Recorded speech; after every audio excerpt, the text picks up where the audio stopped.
What's up, Devin? Went on to a probably 0 people audience, and you know, you can get back to me in a second. Welcome to another video, and today I'm going to be doing a little series that is gonna be based on game design and my take on game designs. Today, I got Devin here with me right now. He's yeah, so you'll notice in the title it's named, I specifically named this episode to be about the FPS, and for, you know what, I'm just gonna assume y'all know that FPS means first person shooter, and if you don't know what the first person shooter is, oh my goodness, I don't know where you've been, I'm sorry. Anyway, and the game design, first things first, I'm not gonna make these videos formulaic. It's mostly just gonna be me rambling on about them. So if you're not into that kind of stuff, you don't think I'm entertaining, or you think, or both, then you don't have to watch these videos. You don't have to regardless. So, by the title of FPS today, I'm going to be focusing on exactly who is it built for, and how do certain things that we see in other games and ideals for gaming does the FPS matter? The FPS, so let me go ahead and point this out here. The FPS is a complete embodiment of reflexes. No matter how you say it, if you pick up a first-person shooter for the first time, you're going to want to focus on pure reflexes. And Devin has texted me. Yeah, I know, right? Now, you guys, he has an excuse to get a better mic. But yeah. And they are basically based on pure reflexes. There's nothing else really to say about it. There is a bit of strategy in it, but otherwise, you can't really say there's all that much. Now, of course, you can say, oh, hey, you know, I strategically plan these builds, but take it like Overwatch. There's always going to be something to counter your build, and you're always going to have a build to counter someone else's.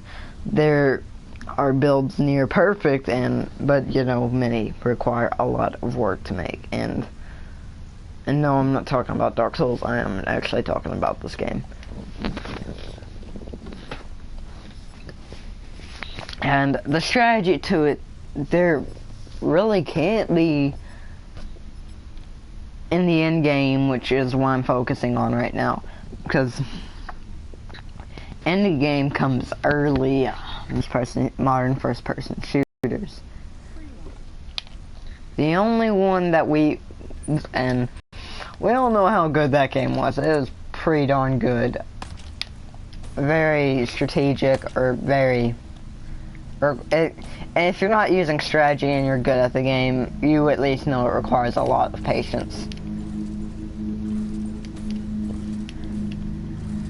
And to be honest though, while I am not very good at FPSs, it's focus of reflexes does suit me more in general in all sorts of video games. As people will know, in Dark Souls, I love strength builds, I love max damage. That's my thing, you know? I want max damage, I need all of the stuff that is good. And while I do like making unique characters and builds and using unique weapons, that's for the fun of it. When it comes down to it, though, I still do want to maximize my damage with it. I'm not one of those people who can play with it without caring, unfortunately. If I was, and trust me, I'd play with many more weapons in games.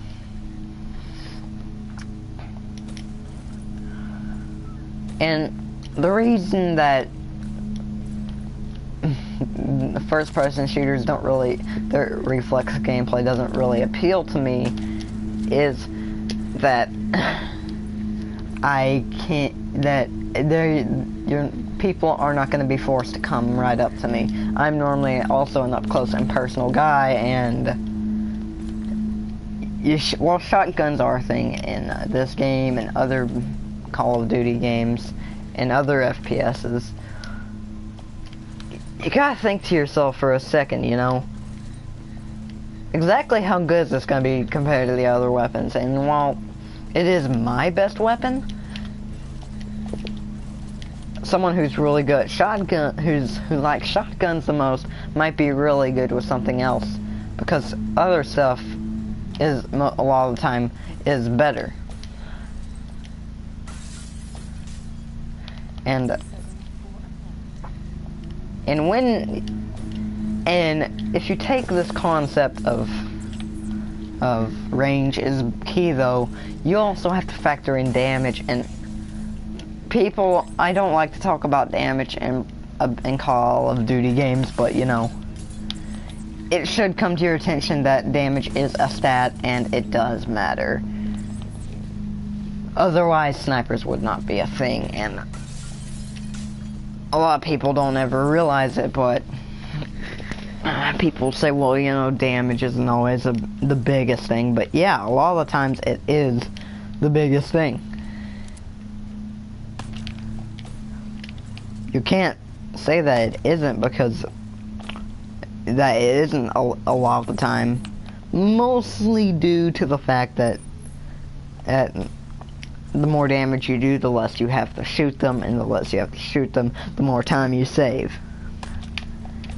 Speed builds in games are normally very cool and very fun, but when it comes down to it, if you can't kill the person fast enough,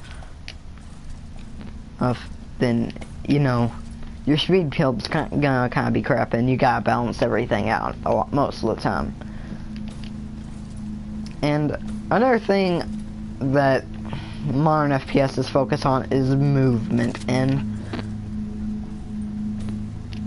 I'm not focusing on realism here and what an FPS would, what a normal person would think an FPS represents. That's different. Because FPSs nowadays are based on movement and being on your movement and reflexes. And while the real life representation, which I'm not going to talk about it because there's a reason that this is a video game, it's unrealistic. And moving around and rushing people and stuff like that in online multiplayer matches, you can just think about a real gunfight, although, you know, there are overthinkers out there who know how these games can teach you what you who know. You get my point. These games can teach you some things, but take that with a grain of salt. And man, I am so bad at making these videos. I want to, though, because I've been watching extra credits. Anyway.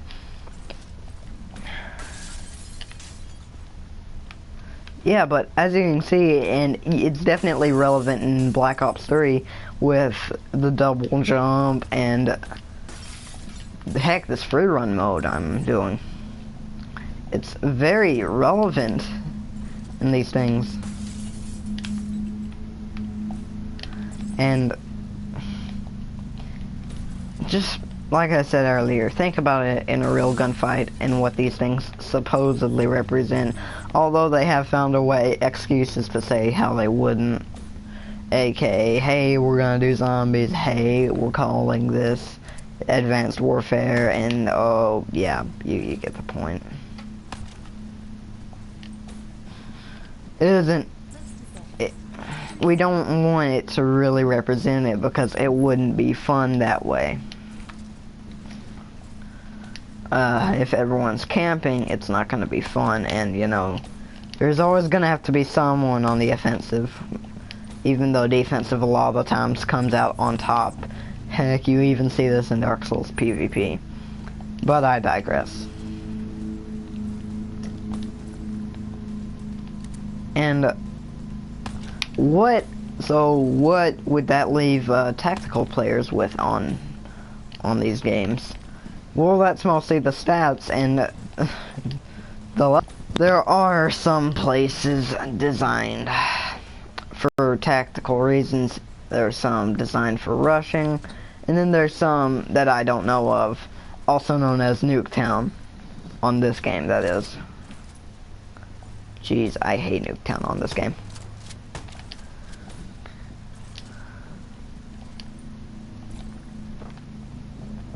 I wouldn't say it's that offensive because clearly some people have the vantage points and something like that, or something like that, but it also requires just a lot of pure force.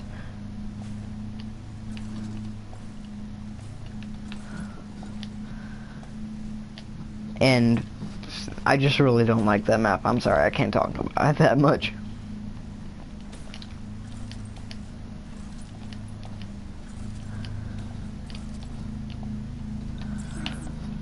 And that's about it, really. It'll leave tactical players right there in the dust, and of course MOBAs and stuff like that are more focused on strategy and stuff like that. And strategy does go into some of your reflexes, you know, you gotta pull the one before you pull the two on the old 1-2 combo, you know, but that's mostly built into everyone's brain instead of it being strategy. It's mostly built into the brain for optimization. And by built into the brain, I mean we all want to optimize stuff. But I think that about wraps it up for this video. I am not going to drag this out for 30 minutes. I bet I've been going for more than 10 currently, and that's never a good thing.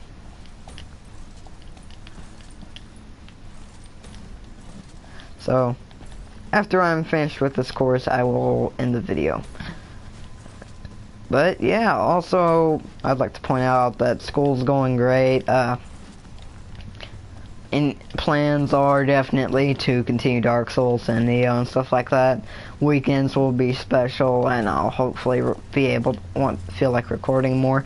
I won't record as much Dark Souls 3 with Reed as much as I do solo stuff, because mostly because it's stuff that you'd find on any normal co-op run. We do challenge runs together because that's how it goes, and I would like to record with Devin here, but I don't know what Devin's opinions are about this kind of stuff. In fact, I will probably ask him. Devin, if you can go ahead and send me a message if you feel like it. Otherwise, you know, you can wait till after I'm done. On like how you would feel if I recorded with you.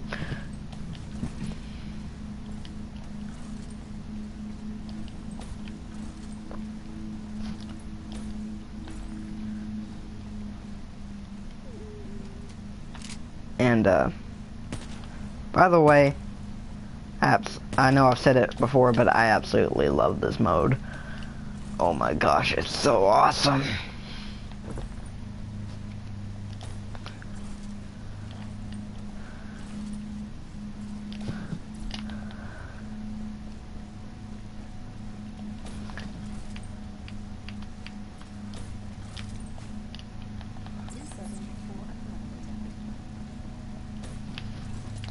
Alright, I think hopefully I'll be able to beat my stuff.